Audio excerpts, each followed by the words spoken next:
بنگارا ملایو کے مطابق اس نے آخری مانگ پوری نہیں کی تھی۔ ہاں، آخری مانگ پوری کرنے کے لیے جب وہ اپنی کلائی کاٹنے لگا تھا تو شہزادی تاشا نے بر وقت اس کے پاس جا کے اس کو بچا لیا تھا اور اسے کہا تھا کہ وہ ایسے نہ کرے۔ وہ تو صرف اس کا امتحان لے رہی تھی، یوں سلطان بھی بچ گیا اور ان کی شادی بھی نہیں ہوئی۔ یہ شرط رکھی ہی اس لیے گئی تھی کہ سلطان اسے پورا نہ کر سکے۔ آپ کو یقین ہے کہ وہ خود کو نہیں مارے گا؟ وہ کتاب جھوٹ نہیں بولتی، شہزادی تاشا اسے بچا لے گی اور سلطان مرسل ایسے نہیں مرا تھا، وہ بعد میں کسی اور طریقے سے مرا تھا، اس لیے میرے یہ سوال بالکل محفوظ ہیں، کچھ غلط نہیں ہوگا۔ چیتالیہ، کیا میری دوا کے لیے اتنا بڑا خطرہ مول لینا ٹھیک ہے؟ آپ کو میرے لیے سلطان سے اتنا بڑا ناٹک کرنے کی ضرورت نہیں ہے۔ تمہاری دوا کے لیے میں سب کچھ کروں گی ایڈم۔ دوسری دنیا میں وقت تھما ہوا ہے اور تمہارے والدین تو منتظر ہیں تمہارے۔ میں تمہیں یہاں سے ٹھیک کر کے ہی بھیجوں گی، مجھے میرا وعدہ نبھانے دو۔ ایڈم نے آہستہ سے سر ہلا دیا۔ اب مجھے کیا کرنا ہے؟ تمہیں میری یہ شرائط دے کر سلطان کے پاس جانا ہے۔ میں باپا کے کسی قاصد کو نہیں بھیجنا چاہتی کہ وہ کہیں کچھ غلط نہ کر ڈالے، مجھے صرف تم پہ اعتبار ہے۔ وہ اب سر جھکائے تیز تیز قلم کاغذ پہ رگڑ رہی تھی۔ ایڈم راضی نہیں لگتا تھا مگر اس کے پاس اختلاف کرنے کے لیے کوئی نکتہ نہیں بچا تھا۔ سلطنت محل کے دربار میں لاٹھی کے سہارے قدم قدم چلتا ایڈم بن محمد آگے بڑھ رہا تھا۔ اس کی ایک بغل تلے بیساکھی تھی اور دوسرے ہاتھ میں طے شدہ مراسلہ تھا۔ وہ یرکان کے مریض کی طرح زرد لگتا تھا۔ تخت پہ مرسل شاہ براجمان تھا اور مشروب کے گھونٹ بھرتا دلچسپی سے اسے دیکھ رہا تھا۔ شاہی مورخ بیمار لگتا تھا مگر سلطان کی دلچسپی اس مراسلے میں تھی جو وہ ساتھ لایا تھا۔ شہزادی تاشا کی 7 مانگیں ایڈم نے پڑھ کے سنانا شروع کی، پھر بیٹھنے کی جگہ مانگی، پھر بیٹھنے کی اجازت مانگی۔ اس سے کھڑا نہیں ہوا جا رہا تھا۔ سلطان نے اجازت دے ڈالی۔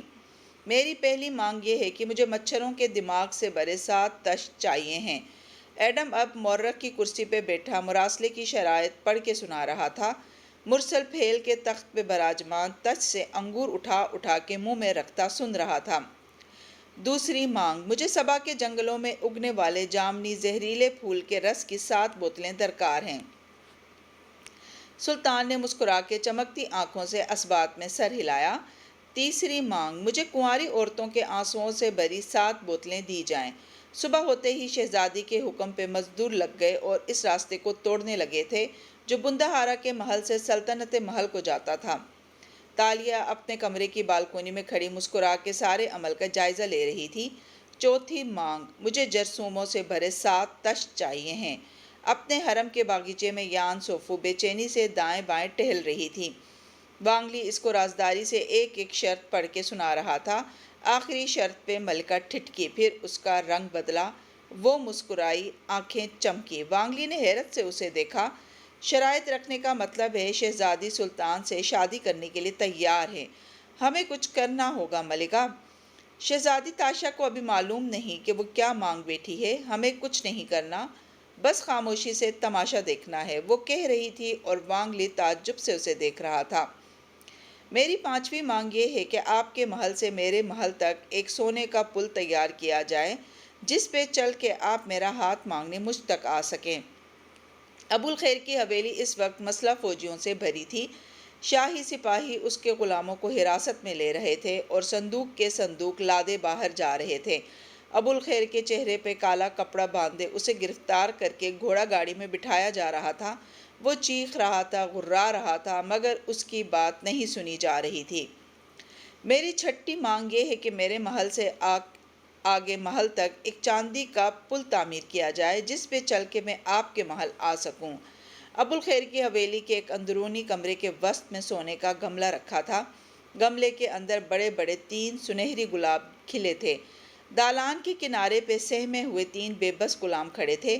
شہزادی کے سپاہیوں نے ان پہ تلواریں تان رکھی تھیں۔ ان کا مالک قید میں تھا اور وہ بے بسی سے شہزادی کو اندر آتے دیکھ رہے تھے۔ وہ مسکراتی ہوئی قریب آئی اور جھک کے ایک پھول توڑا، پھر اسے احتیاط سے پوٹلی کے اندر ڈالا۔ میری 7ویں مانگ یہ ہے کہ مجھے خون سے بھرا ایک پیالہ چاہیے۔ وہ خون خالص ترین ہو اور اس سلطنت میں سب سے خالص خون سلطان مرسل شاہ کا ہے۔ جس میں ان کے نیک والدین کے خون کی آمیزش ہے۔ مجھے اس پاک خون کا ایک پیالہ اگر آقا فراہم کر دیں تو میں ان سے شادی کے لیے تیار ہوں۔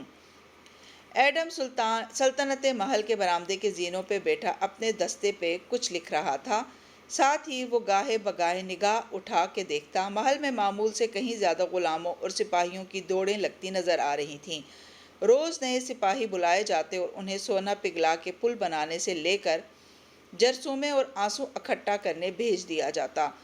ایڈم سر جھکائے واپس اپنا کام کرنے لگ گیا۔ ملاکا سلطنت میں ہر کسی کی زبان پہ شہزادی تاشا کی مانگوں کا چرچا تھا۔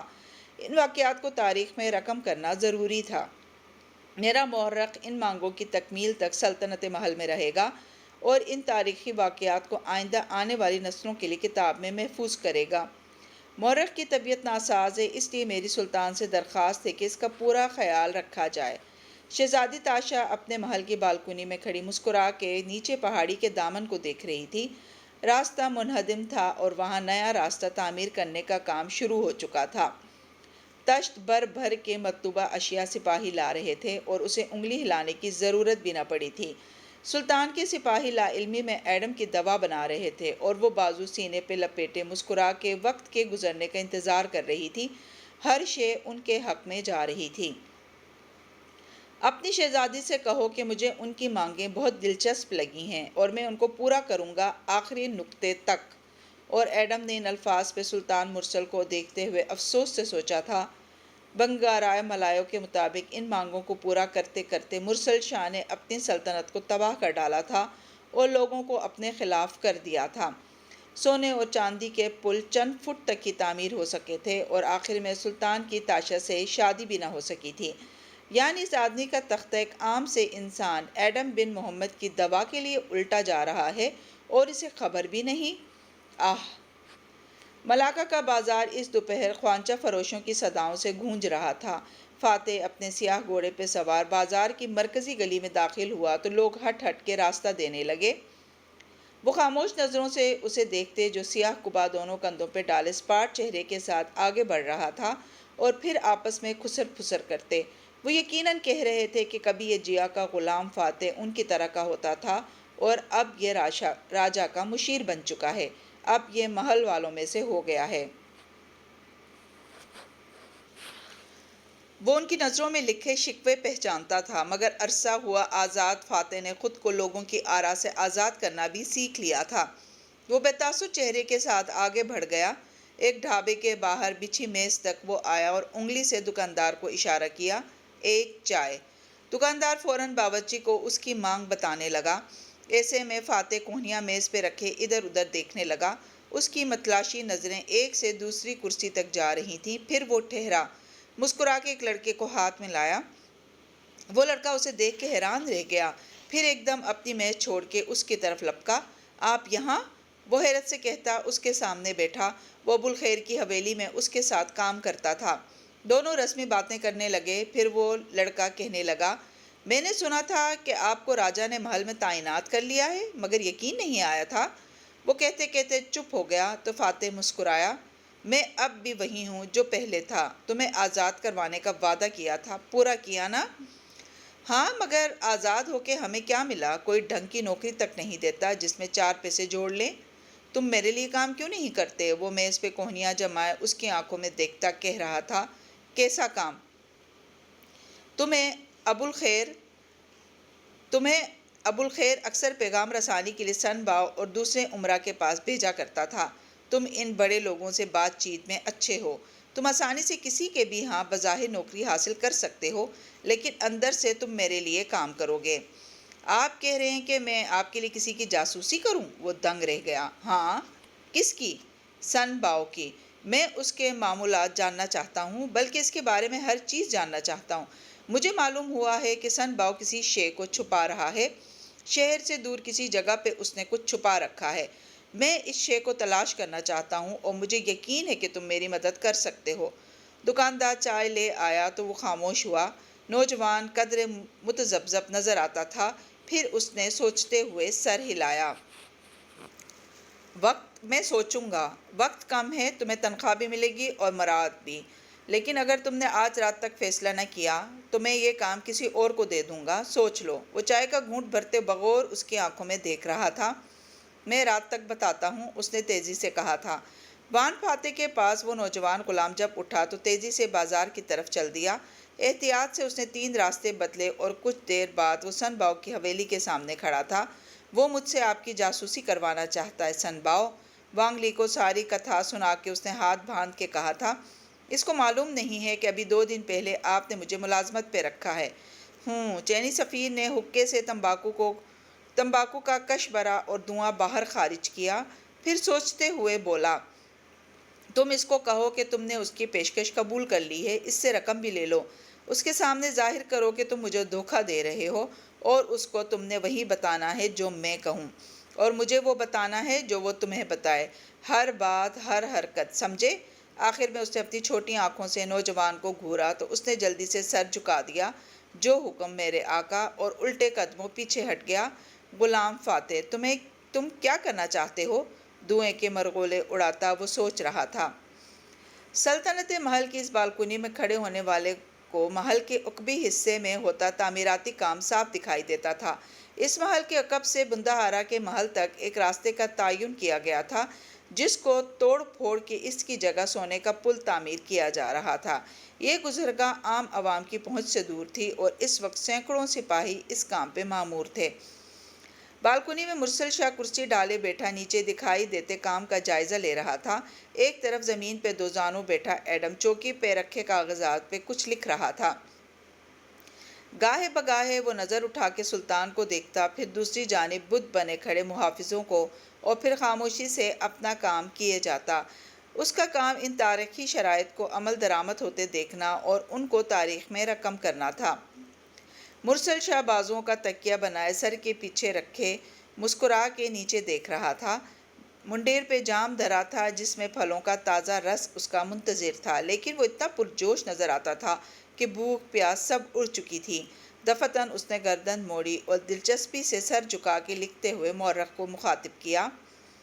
شاہی مورخ، شہزادی تاشا نے وہ شرائط تمہارے ہاتھ بھجوائی تھیں؟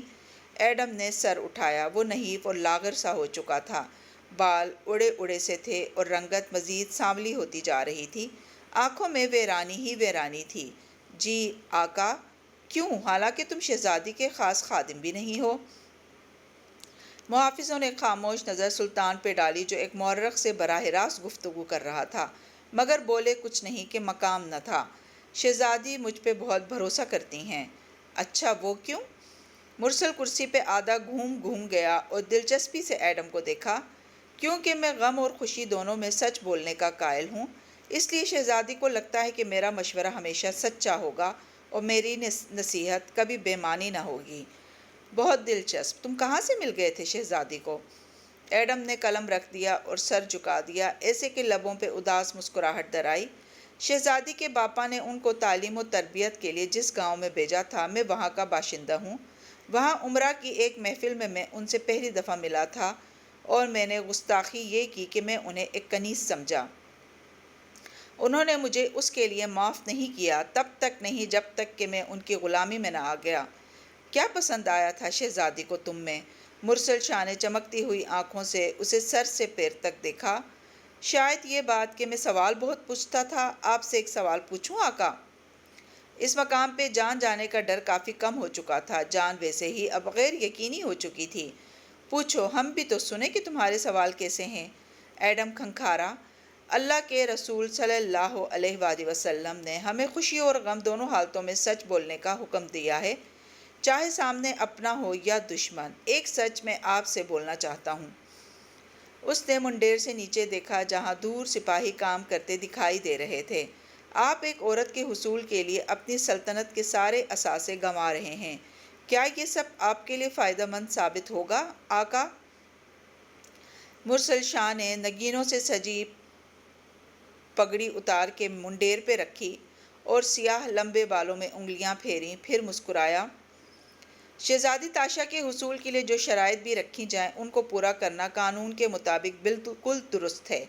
اگلی کوئی حکومت میرے اوپر مقدمہ نہیں چلا سکتی، نہ ہی میرے جرنیل یا وزراء میرے خلاف قاضی کے پاس جا سکتے ہیں۔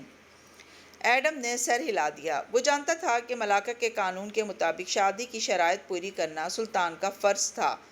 مگر آقا، میرے کہنے کا مقصد یہ ہے کہ ایک عورت کے لیے آپ اپنی سلطنت کا سارا مال و متاع گنوا تو نہیں بیٹھیں گے؟ دراصل میں آپ کو ایک مخلصانہ رائے دینا چاہتا ہوں۔ بے شک میں نے ہی وہ شرائط پڑھ کے سنائی ہیں، اور دل میں ایڈم نے سوچا کہ بے شک میری دوا کے لیے ہی وہ شرائط رکھی گئی ہیں، لیکن جس طرح آپ اپنی دولت لٹا رہے ہیں مجھے خوف سا آنے لگا ہے۔ وہ یہ نہیں کہہ سکتا تھا کہ بنگارا ملاو کے مطابق سلطان نے اپنا سب کچھ سونے کے اس پل کو بنانے کے پیچھے گنوا دیا تھا، اور بالآخر اس کی حکومت تک اس کے ہاتھوں سے نکل گئی تھی۔ آہ شاہی مورخ، عورتوں کی طرح تمہیں بھی یہ خوش فہمی ہے کہ دنیا عورتوں کے خواہشات کے گرد گھومتی ہے۔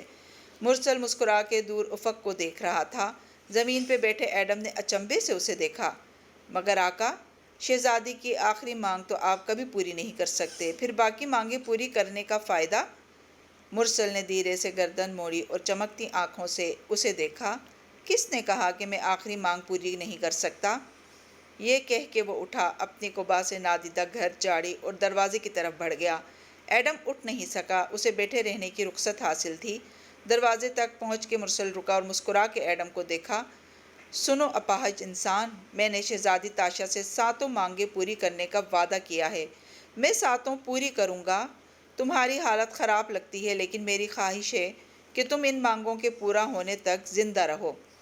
وہ ازلی بے نیازی سے کہہ کے چلا گیا اور ایڈم بس اسے دیکھ کے رہ گیا۔ اس آدمی کی سلطنت میں کیا ہو رہا تھا، غریب کو کیا چاہیے، انصاف کے لیے لڑتے لوگوں کا درد کیا ہے، اسے کسی چیز کی پرواہ نہ تھی۔ وہ سونے کے کھلونے بنا رہا تھا، اسے صرف اپنے کھیل سے غرض تھی۔ تم واپس کیوں آ گئے؟ تمہاری دیکھ بھال نہیں ہو رہی وہاں کیا؟ ایڈم کو واپس اپنے محل میں دیکھ کے وہ حیران رہ گئی تھی۔ آپ کے راستے منہدم کروانے سے واپس آنے میں مشکل پیش آئی۔ شکر ہے مراد راجہ نے جنگل والا راستہ بچا لیا تھا، ورنہ سلطان کے پاگل پن نے تو سب کو مفلوج کر دیا ہے۔ وہ جلے کٹے انداز میں کہتا لاٹھی نیچے رکھ رہا تھا۔ وہ دونوں ایک دیوان خانے میں موجود تھے، اور ایڈم نے داخل ہوتے ہی بیٹھنے کے لیے ٹھنڈی زمین کا ایک قطعہ ڈھونڈا تھا۔ اس سے زیادہ دیر کھڑا نہیں ہوا جاتا تھا۔ کیسا ہے سلطان؟ اس نے دلچسپی سے پوچھا۔ ایڈم نے ناراضی سے اسے دیکھا۔ وہ کریزی سائیکوپیتھ، مجھے تو اس آدمی سے خوف آنے لگا ہے۔ اگر اس نے اپنی جان لے لی تو اس کا خون کس کے سر ہوگا؟ چیتالیہ ریلیکس، وہ بے وقوف ہے مگر دیوانہ نہیں، وہ اپنی جان کبھی نہیں لے گا۔ وہ کریزی ہے، کریزی۔ ایڈم کو سمجھ نہیں آ رہا تھا کہ اسے کیسے سمجھائے۔ اس کو جب معلوم ہوگا کہ ہم نے اس کے ساتھ ایک کون کھیل کھیلا ہے تو مجھے ڈر ہے وہ کچھ غلط نہ کر ڈالے۔ آپ پلیز ان مانگوں کو واپس لے لیں، میری دوا کسی اور طریقے سے بن جائے گی، مگر میں نہیں چاہتا کہ میری وجہ سے آپ اتنا بڑا خطرہ مول لیں۔ وہ بے بسی سے سامنے کھڑی شہزادی کو دیکھ رہا تھا۔ اب کچھ نہیں ہو سکتا ایڈم، میں نے تمہیں اس سب میں پھنسایا تھا، میں ہی تمہیں نکالوں گی۔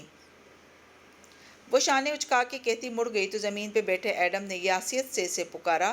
میں آپ سے کچھ کہنا چاہتا ہوں چیتالیہ۔ وہ مڑی اور مسکرا کے اسے دیکھا۔ کہو۔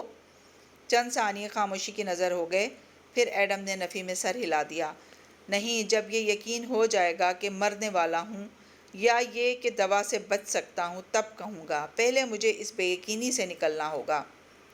وہ رخ موڑ گیا۔ اسے ابھی شہزادی سے کوئی بات نہیں کہنی تھی، ابھی اس کے پاس وقت تھا۔ بندہ ہرا کے محل سے نیچے پہاڑی کے ڈھلان کو جاتا راستہ ٹوٹ پھوٹ کا شکار تھا۔ وہاں بھی مزدور کام پہ لگے تھے اور متوقع طور پہ سونے کے پل کے لیے بنیادیں بنائی جا رہی تھیں۔ محل کے پائیں باغ میں دور دور تک پھلدار درخت قطاروں میں نظر آتے تھے۔ ایک درخت سے دوسرے تک کافی فاصلہ تھا اور زمین تراشیدہ گھاس سے ڈکی تھی۔ ایسے میں ایک جگہ گھاس پہ لکڑی کا سٹینڈ کھڑا تھا جس پہ کینوس نما کاغذ لگا تھا۔ ایک اونچی چوکی پہ مختلف رنگ کے کھلے پڑے تھے اور تالیہ برش اور انگلیوں کی مدد سے کینوس پہ رنگ بھر رہی تھی۔ صبح کی ٹھنڈی چھایا سارے باغ پہ پھیلی تھی۔ بادلوں نے آسمان کو ڈھک رکھا تھا، اس لیے دھوپ ندارد تھی۔ اس خوبصورت موسم میں سفید لباس پہنے کھڑی شہزادی خود بھی کسی پینٹنگ کا حصہ دکھائی دیتی تھی۔ بال آدھے باندھے، زیورات سے مبرہ وجود، سر پہ سفید ریشمی کپڑا ڈالے، وہ مسکراتی ہوئی برش چلا رہی تھی۔ جب آہٹ پہ چونک کے سر اٹھایا، اس آہٹ کو وہ پہچانتی تھی، گھاس پہ چلتے قدموں کی اس چاپ تک کو وہ پہچانتی تھی۔ وہ اس کے سامنے کھڑا تھا۔ آج سیاہ قبا کندھوں پہ نہیں تھی، سفید کرتے پاجامے پہ بنا آستین کے بھوری جیکٹ پہنے کوہنی پہ چرمی تھیلا اٹھائے وہ کوئی سامان لے جا رہا تھا جب راستے میں درختوں کے درمیان سفید ریشم کی جھلک دیکھ کے رکا اور ادھر ہی آ گیا۔ اس کے ماتھے پہ بال بکھرے تھے اور چہرے پہ وہی مطمئن سی مسکراہٹ تھی۔ اب اسے دیکھ کے تالیہ کے اندر تک عجیب سی خوشی اترنے لگی۔ آپ کب آئے؟ سر جھکا کے وہ بے مقصد برش چلانے لگی۔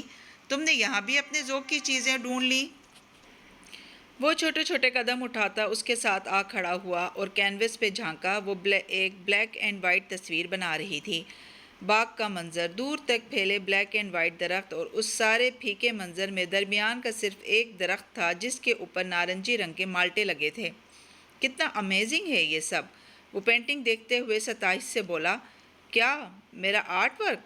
نہیں، ہم انسانوں کی ماحول کے ساتھ ایڈجسٹ کرنے کی صلاحیت۔ وہ جیسے اعتراف کر رہا تھا۔ میں اس قدیم دنیا میں رہنے کے ارادے سے نہیں آیا تھا، نہ ہی گزشتہ دفعہ کی طرح لا علمی میں یہاں پھنس گیا تھا۔ میں یہاں سے جلد از جلد جانے کے لیے آیا تھا، لیکن اب دیکھو، اس نے مسکرا کے تالیہ کو دیکھا، میں یہاں رہ رہا ہوں اور ماحول کے ساتھ ایڈاپٹ بھی کر گیا ہوں۔ یہ فکرے کہتے فاتح کے انداز میں کچھ بے بس سا تھا۔ تالیہ نے برش رکھ دیا۔ کیا میں آپ کے لیے کچھ کر سکتی ہوں فاتح؟ وہ دونوں باغ کے وسط میں کینوس اسٹینڈ کے ساتھ آمنے سامنے کھڑے تھے۔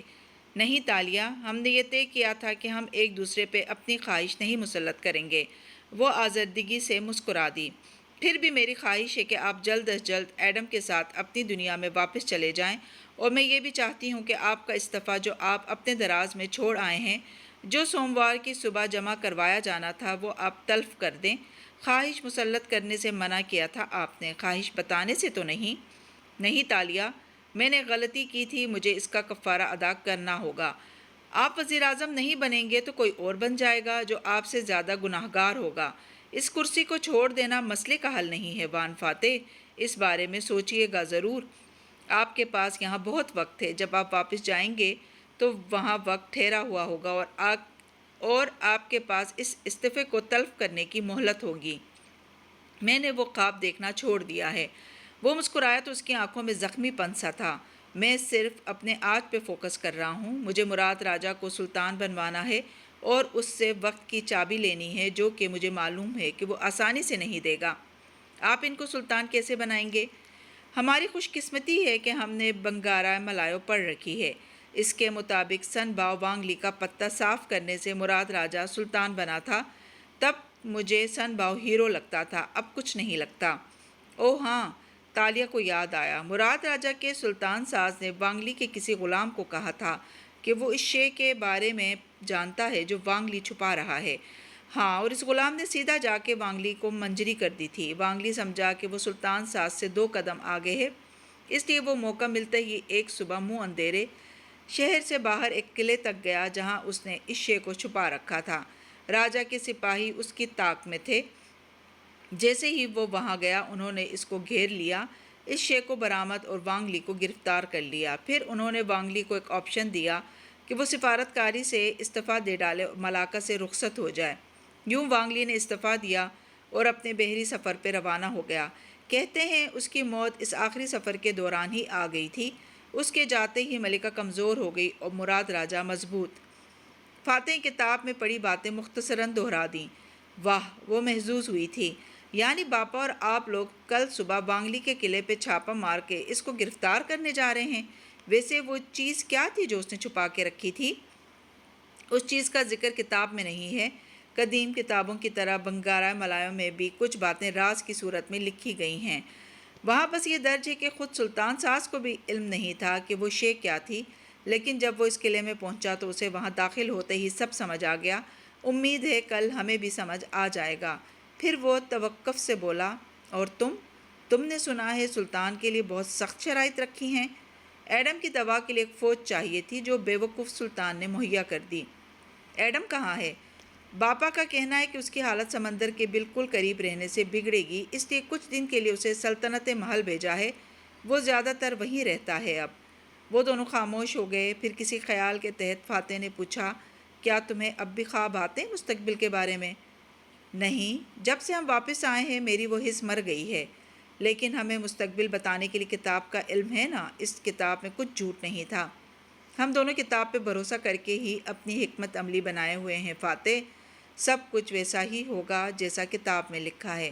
وہ اسے یقین دلا رہی تھی اور ان دونوں کے لیے اطمینان کافی تھا کہ بنگارا ملاو کے مطابق فتح انہی کا مقدر تھی، اور جب میں سلطان کو خودکشی سے روک دوں گی اور اسے کہوں گی کہ یہ شرط میں نے اس لیے رکھی تھی تاکہ وہ میری مانگوں کو کبھی پورا نہ کر سکے اور جان لے کہ وہ زبردستی مجھ سے شادی نہیں کر سکتا، تو سلطان سر جھکا دے گا اور ہمارے راستے الگ ہو جائیں گے۔ ہم لامتناہی کھلاڑی ہیں، ہمارے پاس کتاب کی پیروی کرنے کے سوا کوئی راستہ نہیں ہے۔ درست۔ خیر، مجھے راجا کے پاس جانا ہے اور ان کو کل کے لائے عمل سے آگاہ کرنا ہے۔ شہزادی نے مسکرا کے سر ہلا دیا۔ وہ اب اپنے تھیلے کو دیکھتے ہوئے اس سے رخصت مانگ رہا تھا، کچھ دن کے لیے ہی صحیح، لیکن وہ دونوں ساتھ تو تھے، برابری کی سطح پہ ایک دوسرے سے مخاطب تو تھے، اس قدیم بلیک اینڈ وائٹ باغ کے وسط میں کھڑے دو رنگین نفوس۔ جی تو کہانی گو لسنرز، آج کی قسط آپ کو کیسی لگی؟ امید ہے کہ پسند آئی ہوگی۔ کمنٹس میں اظہار ضرور کیجیے گا، اور چینل پر نئے ہیں تو چینل کو سبسکرائب کرنا نہ بھولیں۔ شکریہ۔